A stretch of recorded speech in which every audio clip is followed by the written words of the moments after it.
اليوم راح احكي لكم عن فولكس واجن كارافيلا. فلتر التبريد مكانه وين؟ مثل ما تشوفون هنا تشكمشة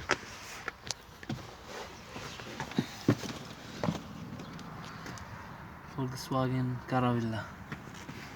مثل ما تشوفون هنا اسفل الشكمشة بلاستيك ور، مجرد ما نسحبه يطلع، وبعدين راح يبين قدامنا هنا قبغ صغير مثل ما تشوفون هنا.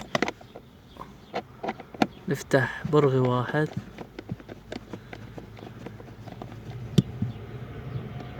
بهالطريقة، مجرد ما فتحنا راح تظهر قدامنا الفلتر. هذا هو، ونركب الفلتر الجديد بهالطريقة.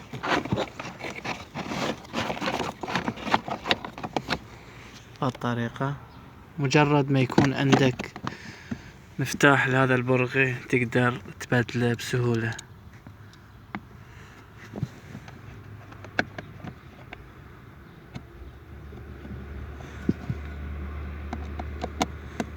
مثل ما تشوفون دا اصور وافتح بيد واحدة، بعدين نرجع نركب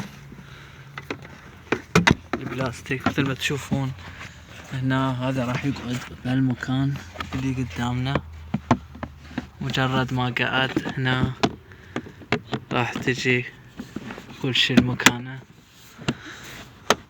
بهالطريقة. لا تنسون الاشتراك بقناتي ودعمي، وشكرا لكم.